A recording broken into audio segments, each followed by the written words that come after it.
এই চুক্তি সংক্রান্ত সালিসি কার্যক্রম যেন শুরু করতে না পারে এই মর্মে একটা নিষেধাজ্ঞা দিয়েছে। বৈধ কি অবৈধ এইটা হাইকোর্ট নিরূপণ করার আগে এই চুক্তির একটা ক্লজকে নির্ভর করে যদি তারা সিঙ্গাপুরে আরবিট্রেশন শুরু করে দেয় তাহলে আমরা প্রেজুডিস হব। মাননীয় বিচারপতি জনাব বিচারপতি মাইনুল ইসলাম চৌধুরী সেই কমিটি লিড করছেন। আদানি গ্রুপের সাথে যে আমাদের বিদ্যুৎ ক্রয় চুক্তি যেটা হয়েছিল আদানি ঝাড়খণ্ডের সাথে, সেই চুক্তিটা আমরা বলেছিলাম অন্যায্য এবং বাংলাদেশের স্বার্থের প্রতিকূল অনেকগুলো ধারা আছে যেগুলো মারাত্মকভাবে আমাদের জাতীয় স্বার্থের জন্য হুমকি।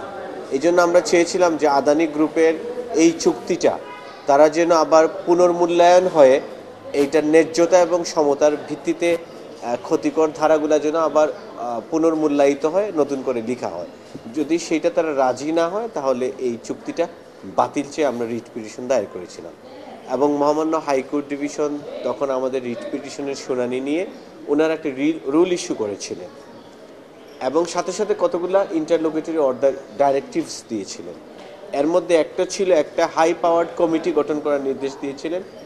সেই কমিটি গঠিত হয়েছে, সরকার সেই কমিটি গঠন করেছে।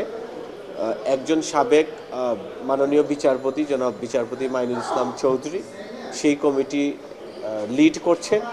সেখানে আরও দেশি বিদেশি আইন বিশেষজ্ঞ আছেন সেই কমিটিতে।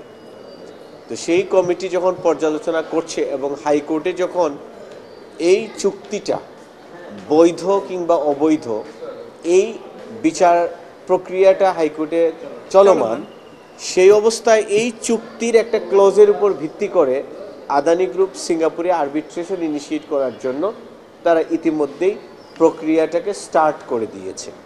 তো আমরা হাইকোর্টে একটা দরখাস্ত দিয়ে বলেছি যদি তারা এই চুক্তিটা বৈধ কি অবৈধ এইটা হাইকোর্ট নিরূপণ করার আগে এই চুক্তির একটা ক্লজকে নির্ভর করে যদি তারা সিঙ্গাপুরে আরবিট্রেশন শুরু করে দেয় তাহলে আমরা প্রেজুডিস হব এবং আমাদের এই বিচারাধীন মামলা এটার প্রভাব পড়বে, আমাদের এই মামলাটা ইনফ্রাকচুয়াস হয়ে যাবে। তখন হাইকোর্ট আমাদের বক্তব্য শুনেছেন, শুনে যেই গঠিত যে তদন্ত কমিটি সেটার রিপোর্ট দাখিল করার আগ পর্যন্ত আদানি গ্রুপকে একটা অন্তর্বর্তীকালীন নিষেধাজ্ঞা দিয়ে যে কোনো ধরনের সালিসি কার্যক্রম সিঙ্গাপুরে এই চুক্তি সংক্রান্ত সালিসি কার্যক্রম যেন শুরু করতে না পারে এই মর্মে একটা নিষেধাজ্ঞা দিয়েছে। পক্ষের উপর নিষেধাজ্ঞা মানে কি? উনি স্টার্ট করতে না পারলে তো আর সালিসি কার্যক্রম শুরু হবে না। সো ইন এফেক্ট এটা সালিসি কার্যক্রমের উপরই নিষেধাজ্ঞা আপনারা বলতে পারেন।